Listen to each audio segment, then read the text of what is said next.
Welcome to Conveyancing Matters with Lorraine and Stu. Join us for a chat about all things property. Hello, Stu. How you doing? I'm very good, Lorraine. Yourself? Good, thank you. Good, thank you. So I think this chat, above all others, is probably going to date us. There's lots that date me. My hair today would be one of them. But I don't think we can get to almost the end of June 2021, Stu, without mentioning the S word. What do you think? Word. SDLT. SDLT by any chance? SDLT, that's the one. We've kind of been in this vortex, and you and I think, let's be fair, we worried that we might not have much to say. We worried that everything had been said, and that might be the case, but I still think it might be useful for people to hear how jaundiced we are by it, really. I just was doing some training actually, Stu, and I said to them, I could have worked this month and last month in particular sort of 4 times over. The number of firms that have been in touch to say, oh, Lorraine, can you cover next week? No, because you should have thought about this and booked me ages ago. But we're heading up to, the final end of the big stamp duty land tax, holiday extension that was given. It's clearly not going to be extended again. We've obviously got the slightly, lesser drop in September. So come on, Stu, the S word. How fed up with it are you, mate? Oh, God, dear. Totally fed up with it. Totally bored of it. And I think I'll probably speak for most of the profession in that I can't wait for the whole thing to be over. I think one of the points I'd like to get across today, though, to a lot of people that might be watching this, especially some of the support staff, secretaries, assistants, and, of course, case handlers and fee earners, is that, when we talk about this possibly will be the biggest thing to happen to this industry within their careers. Yeah. I think sometimes to try and put something into context, it's very difficult now. We're already in June. We've not got long to go. We're getting to that point where, people are still ringing up wanting to complete. We're also getting to that point where, matters need to start exchanging if they're going to complete by the end of the month. So we are probably in the height of everyone's stress. And, we got through the pre-Christmas period and the busyness that was before Christmas, and we got through the end of March. So it is the final hurdle, and maybe there'll be some other firms that will be equally busy at the end of September. But this is, probably the biggest hurdle. And I just hope that everyone can sort of stick with no jumping ship just yet. We've only got a few weeks to go. Yeah, I think you're right. And actually, I think the problem is, having been qualified for as long as you and I have, it's I end up sort of sounding like people's nan, which I do find a bit of a worry, really, because, you're quite right. I mean, I've been qualified for sort of 30 odd years now. I know clearly it doesn't look like it, obviously. I never would have known that. Not with that haircut. You are absolutely right. I don't remember a period like this. There have been extraordinary things that have happened within this profession. Of course, we've had, a couple of really sort of terrible dips where lots of people, were made redundant. In fact, I was made redundant 6 months after I qualified, back in the early 90s. But you are right that this is, an unprecedented, I do find, is an irritatingly overused word. But as you say, sort of, and I hate to sound patronising, in the most it's going to be younger people. I'm sure, to be fair, there are older people that have joined the profession in the last few months and have wondered what day of the week it is. But generally speaking, younger people coming into the profession or, starting their careers and are suddenly thinking, well, gosh, if it's going to be like this, I'm not sure I'm going to carry on. So I think it is important to reassure people that this isn't the norm. No, you've got a crescendo of kind of sort of circumstances and periods. We came through the back of Brexit, so that already caused a spike in the market, and of course we've been through COVID. So, it really is that horrible word, unprecedented. Whether there'll be anything anywhere near this within our lifetimes, again, I'm not sure there will be. Of course, there'll be other recessions. And there will be dips in work, but this is quite unprecedented, isn't it? It is. Really. I'm going to keep using that word as you don't like it. Yeah.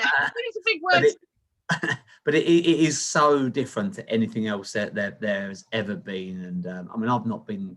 I've only been in the industry for a few years, obviously, not like yourself. Like since you were, like since you were 10. Obviously, but Clearly, you've not been doing it past me, Stu. yeah, I would say hips, Help to Buy. There have been previous stamp duty holidays, of course. I think all these kind of things were massive at the time, but nothing like this. Nothing, not as massive as this. Probably not even half what this has sort of done. And there have been casualties on the way, and it is a shame for people that are coming into the industry now. This is not the norm. What the norm will be, I don't know. But this is it is unprecedented. It's totally different to anything that I've ever experienced in the 25 years that I've been doing it. The peaks and the troughs over the last sort of 18 months are just phenomenal. And I think, whether you're a case handler, it's so difficult. Whether you run a conveyancing practice, it's equally difficult because, we were never given any warning it was going to be extended, and to extend, that holiday for 3 months meant you couldn't get extra staff in or commit to extra resource. So it's so difficult to manage it. And to a certain degree, it is a bit, all hands to the pump. And it is a case of doing those extra hours and getting the stuff done, Yeah, there isn't really much choice, is there? No, there isn't much more you can say. Sorry, go on. No, there isn't much more you can say, is there? In that it's an unprecedented amount of work for a short period of time. And that's what we've got to always kind of remember, that 18 months ago, we weren't even thinking about COVID, let alone contemplating this kind of volume of work. And it will dip and it will go back to a more level running flow, insofar as, the peaks and troughs hopefully won't be as severe, and that'll make everybody's working life a lot easier. Yes, and more pleasant, I hope. I mean, I do really, really feel, I obviously see a lot of my connections, a lot of people on social media sort of, putting posts up and quite frankly, putting posts up when clients are kind or give, send them flowers and chocolates. And frankly, I always appreciated that, I must say. And I am pleased to see those things, I have to say. I do think the sort of the kindness vibe has perhaps, in my opinion, been pushed a little bit too hard. We do all need to treat people with respect, but we always needed to have, treat people with professional respect. But I do think that when a client makes the effort to send a box of chocolates, send some flowers, send a bottle of fizz, or even a card, that's, I do think that's really important for people in the profession right now, to actually be getting the thanks from their clients at the end of the day, the people that are paying the bill. But how many, certainly some of the lenders, Stu, are suggesting that, you're going to need to get your certificate of title in earlier than you would normally do. Certainly that's something that everybody should be looking out for now. So before you exchange, make sure that you check, because your lender's sort of standard COT lead-in time has probably been extended. I think some of them are already suggesting, the 21st has been the latest date they're going to accept a certificate of title to guarantee to get the funds by the end of the month. There's been a few, I can't remember who they are now, but I just think, are you doing anything specific around that, Stu, in the firm? Yes, stroke no. Insofar as, for me, I think you've got to be very careful looking at completing too much at the end of the month, because there could be a whole host of reasons why you may have a delayed completion or a defaulted completion. And of course, it only takes there to be a hitch, and you complete the next day, and potentially your client's not going to get that relief. So I think I think the better planning scenario is to actually try and get these completions booked in earlier, rather than leave them late and order money in earlier. I'd try and get that completion date as early as you possibly can. And we've got I suppose a glorified disclaimer for anybody that's looking to complete in general after. I think ours is that after something like the 23rd of June. We're trying to get our clients in a lot earlier than we normally would, and if we can push them into that position by advising them that, look, if you do complete towards the end of the 30th of June, you run the risk of one of these third parties that are pivotal to completion taking place having an issue. I can remember it was only a year, 2 years back that we banked with Barclays, that their whole system went down for a Yes. whole day, Yeah. a whole day on a Friday.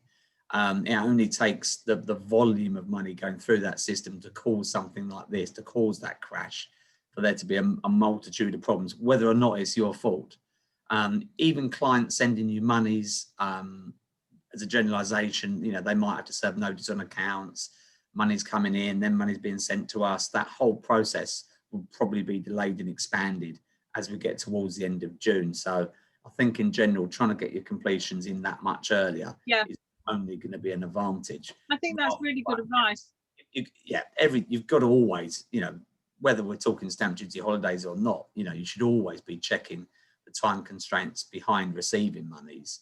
It's crystal clear in the instructions you receive from the bank, the amount of notice you need to give them. And if you don't give them that notice, where you may have got away with it in the past, you're not going to on the 30th of June, are you? That's for sure. No, well, actually, I think also the amount of completions, I suppose, that is going to be difficult on and around that time in terms of timing, because I can only imagine mortgage advances being fired at you all throughout that day. And, if you're at the back of the queue, for want of a word, you might not be receiving your advances till very late the day before completion, if not on the day. I could see it pity. It only takes a problem with the bank for you to have that problem. And if you're in the bottom of a chain, you've got an even bigger problem. So you just got to be very, very, very careful completing anything at the end of the month, I would say.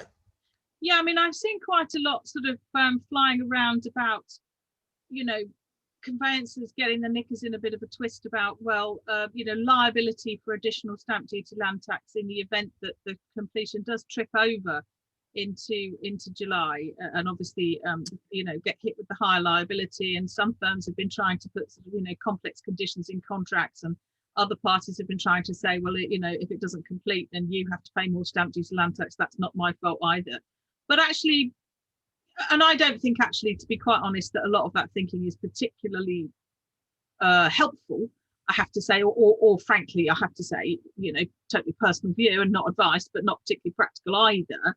Because at the end of the day, if you are acting for a buyer and you have got your mortgage advance in, and you are due to complete on the even 27th or 28th or 25th, whenever your cut-off is, and the matter trips over onto the 1st or 2nd of July through no fault of your own, well, the reality is you can't complete and use those mortgage funds, because the Mortgage Lenders Handbook says that you've got to have all stamp duty, land tax and the land registry fees in at the point at which you release the mortgage advance. So I've been wondering what firms are doing about that prospect, because it's one thing to put something on your website and your email footer to say, we can't guarantee to get you over the line in time, but it's quite another to then have to go back to the client, who might be completely hard pressed, probably paying too much for the property anyway, to then say, oh, terribly sorry, your stamp duty land tax liability has now gone up by £5,000.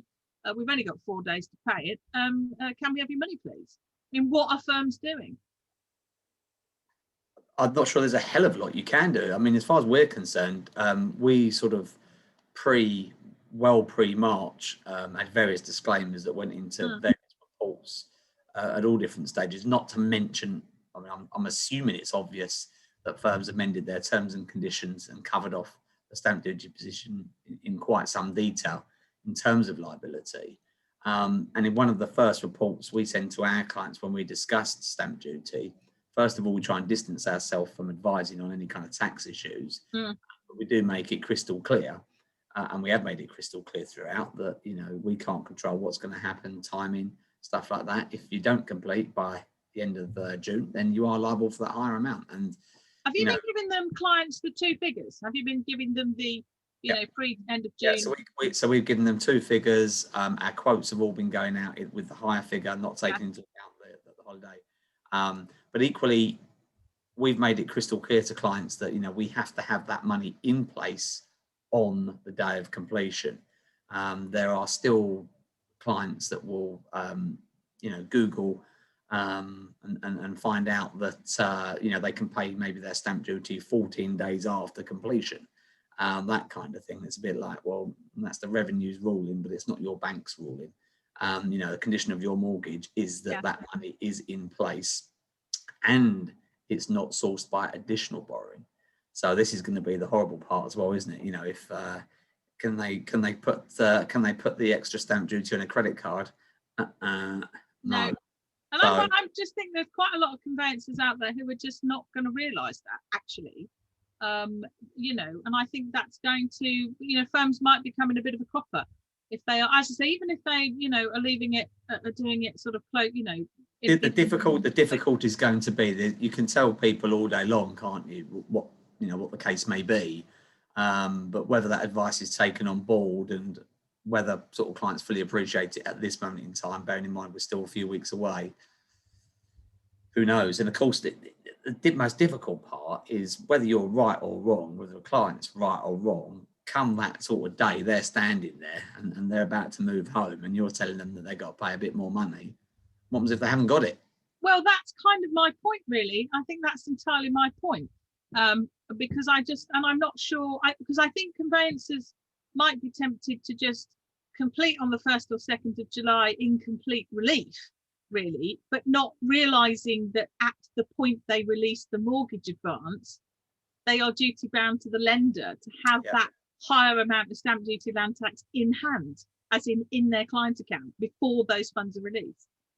Most definitely, yeah. I mean, we've had this conversation already before, but I've also seen people giving out advice about ordering, you know, submitting certificates of title, you know, when you're sort of midway through. We discussed that at length before. But, you know, people need to be really clear on the instructions that not that they get from their client, but also from the bank, because the bank is also your client.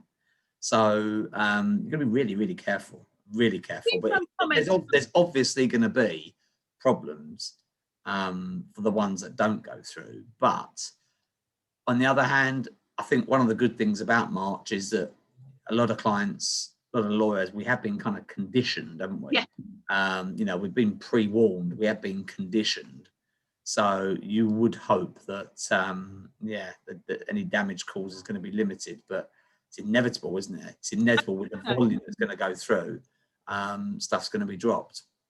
I think so, and as I say, I mean, I think if I was in practice, I think if I'd got anything completing after, I don't know, 25th, 26th, I think I might be insisting that I had the extra stamp duty land tax in hand, because a lot of what happens if the client doesn't have it though? Well, if they don't have it, then you know, well, then they've got to be told without any shadow of a doubt. You've got to get it, basically. Well, you've got to get it, exactly, because otherwise they're going to be losing their deposit, aren't they? Because technically the firm cannot complete without that. One of the things that we've just started to do, funny enough, for those that are exchanging now with completion towards the end of June, is that we have put quite a big caveat on our completion statement, where it's got stamp duty. We've got sort of underneath in red, the second version, the disaster version. But I just think it's just covering off on everything you do, isn't it? It's probably too late now for terms and conditions. That sort of ship has sailed. But everything you do, you've just got to constantly be telling the client what the actual position is. And I think the client needs to understand that, you know, the firm cannot complete. Yeah. You cannot complete if there's a lender without that additional money in hand on the 1st, 2nd, 3rd July, whenever you can do it. And I'm convinced that there will be conveyancers and loads of clients out there who just do not realise that.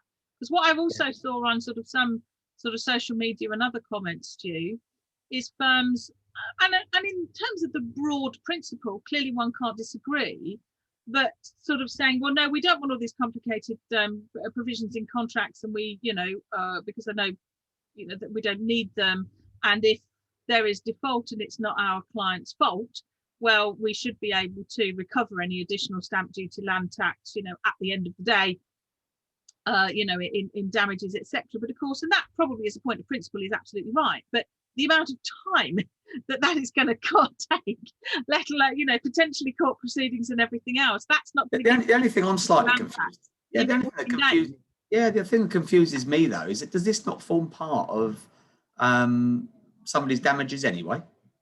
Yeah, but that's. I think we need to cover this off with additional clauses. And I think that's the point. No, to be fair, Stu, so I was going to make myself clear. That is the point. And as I say, as a point of principle, one can't disagree with that position. Ergo, you don't need the extra special conditions. My rather practical point is, but you're not going to be getting your stamp duty shortfall from anybody within that 14-day period. That's what and you shouldn't have. Oh, you're right. Yeah. No, and you're going to have to put money to institute any kind of proceedings against a defaulting party. Exactly. That was sort of the point. But this is why, isn't it? You've got to drill into people. You do not want to be completing at the end of June. And if you're in a chain, that is a dangerous position to be in. And I think, it's not a case of just advising the first time person in the chain. You've got a series of people that are interlinked, and it might not be you that go wrong. It could be further down or whatever. And that's the danger, isn't it? Somebody else goes wrong for you. You're the one that's going to cop it. Yeah, exactly. But what we can do about that, I don't know. From a practical point of view, I'm not sure there's much you can do other than continually advise clients. I did have a conversation with a friend of mine about there being a cut-off point in terms of when you wouldn't exchange on behalf of a client, which I thought was interesting. He was advocating a much earlier date than maybe I'd sort of envisaged. And they were going to adopt a stance where they wouldn't exchange on behalf of a client after a set date. I mean, that sounds as a risk management tool. That doesn't sound like a bad idea. I mean, I do think we come back to our good old trusty friend, the simultaneous, don't we? That's sort of seen us through much of seen lots of practitioners and their clients through much of this sort of COVID and stamp duty land tax debacle, really. Yeah. As I say, the good old trusty sim. Well, at least we don't have a binding contract that can be breached. And it's a very difficult one, because when I had this conversation, I couldn't quite in context think, well, if you've got people involved that want to commit to an exchange, a bit difficult, I don't know, to say today, isn't it? Oh, we're not going to exchange contracts because of the risk that there could be. Yeah. And the kind of sort of innuendo pointing that we might have a problem, therefore we don't want to exchange, we want to do a simultaneous. Is there an innuendo? I wouldn't be very comfortable. I think if I was acting on behalf of a seller and a buyer's lawyer said that to me personally, I'd be thinking, oh God, they can have a problem later on then, aren't they? So I just think you could sort of flip this so many different ways, can't you? Yeah. And there are so many different ways you can manage risk, but I think for every benefit that might have, there's going to be a big negative. And the potential of transactions then not proceeding because people are getting the hump because you won't exchange. So I just think there's so many different ways you can flip this, but we all know it's going to be messy, I think, and it will be damage limitation, and the only way you can do that is by covering this all off in correspondence with your clients every 5 minutes. Yeah, I think so. I mean, as I say, I would just urge firms not to complete on the 1st or 2nd of July without the additional stamp duty in hand. I think that's the bit of advice coming from this that I would give firms, and a reminder, really. Well, you just want to try and get out of completing anything anywhere near the 30th. What worries me is actually not so much the lawyers, because I think we are slightly conditioned now, and we're well aware. I think as a generalisation, as a profession, we're well aware of what could happen.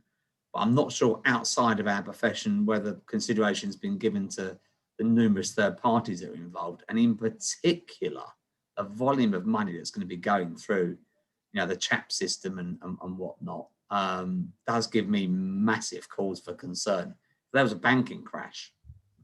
Yeah, I know, and I don't want to sound sort of ridiculous in my bold and italic poor IT sort of way, but I mean, we touched on this when we talked about the electronic signatures thing, Stu, but for people that are risk averse like me, to think that the government website, Amazon, Google, the Guardian, global websites can go down because of one major sort of website, international website hoster having some glitch with some person that tried to change their settings. I hate to say, I mean, it's a different conversation, but for me, that just absolutely sort of encapsulates the risk and the eggs in one basket thing. And I think that's an equally applicable argument to the banking system, as you say, when you think about the amount of money that's going to go through it. Because one definite thing is absolutely the case, that it's not the bankers aren't going to be picking up the stamp duty tax tab. That the system goes down, absolutely not. So I think that's the key, isn't it? It's the understanding, and what you've got to get through to your client is the contract is a contract between buyer and seller. That's it. The bank aren't party to it. Your mortgage company is not party to it. We're not party to it. The retainer we have with you is different to the contract made between seller and buyer. And I think a lot of clients think it's all intertwined, don't they? Yeah.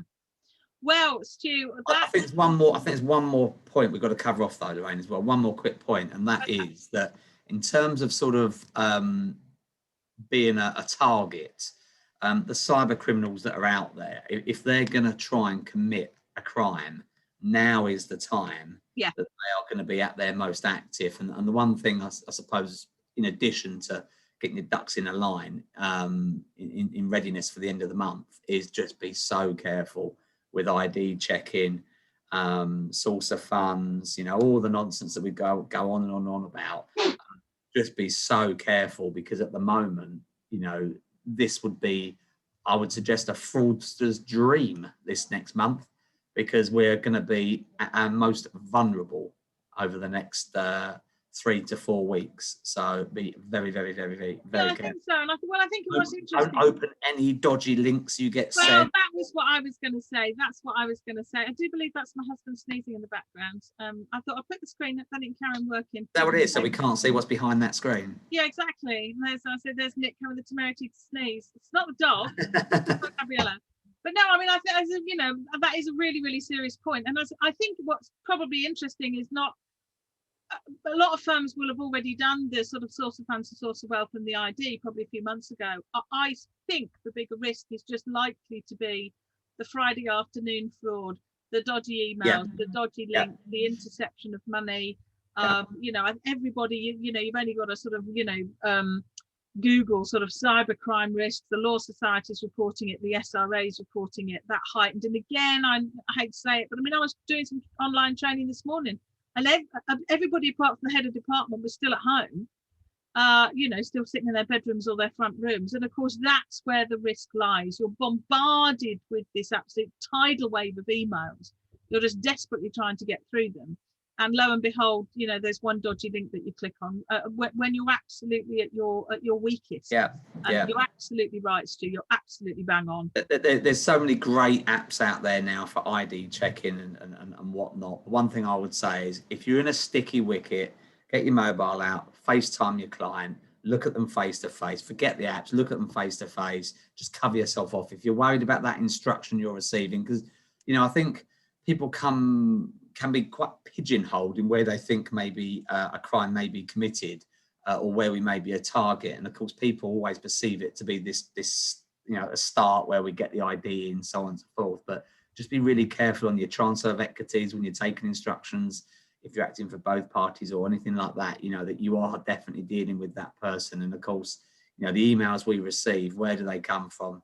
Verify that, by doing a quick FaceTime maybe. And another great term that's creeping in, trusted numbers. Trusted numbers. I have a look back at my phone.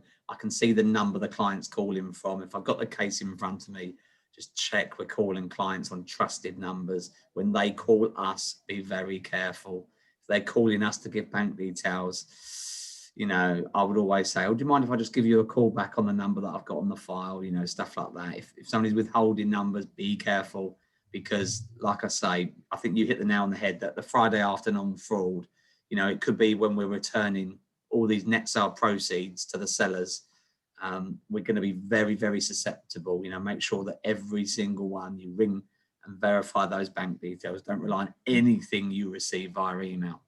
I think, and also, probably just to conclude, because this is probably a whole different chat really, Stu, but I do think, with the pressure that everybody's under at the moment, which is precisely what the criminals are aware of, is that, of course, all of those things you've just suggested are absolutely, incontrovertible risk management. Controvertible, that's a big word, isn't it? This time, come on, look at you showing off. Jesus. Big word. Big word. I can't compete. I'm never going to be able to say it again, obviously. But they are absolutely important, due diligence and risk management. But of course, they're just all extra time. When everybody's under this vast amount of pressure, they're then having to sort of diddle around you know, ringing people and do Yeah. all those things that we expect as a matter of risk management, which is perhaps another 20 minutes on a file, which we've all got time to do. And Yeah. that's the problem, isn't it? Yeah, just be careful. I mean, we've had it here before. We've been targeted. It's one of the worst feelings if that was to ever go wrong. You know, last thing you want is that you've got this massive build up to the end of June. You've done an unbelievable job for the last 12 months, and right at the last minute, you just not check somebody's bank details and we've gone and sent Christ knows how much to the wrong person. Yeah, it's all gone to Dubai. We do not want to be in that position after the year we've just had. We should all be heroes. We don't want to have that kind of thing happening after. So just be really mindful of that. I'll beg everyone. Well, I think that's an absolutely brilliant point, actually, to sort of draw a close to this chat, Stu, because frankly, as ever, we could probably just chat on. So yeah, thanks for that. Well, maybe this is the last time for a while we'll mention the S word, the stamp duty land tax word. I slightly hope it is really, mate. So yeah. Well, I'm obviously going to talk to you again before the end of June, but in case I forget to say on camera, you know, I do hope that everything goes well for you and the team, and I imagine that we'll talk again quite soon. Definitely. Take care, Lorraine.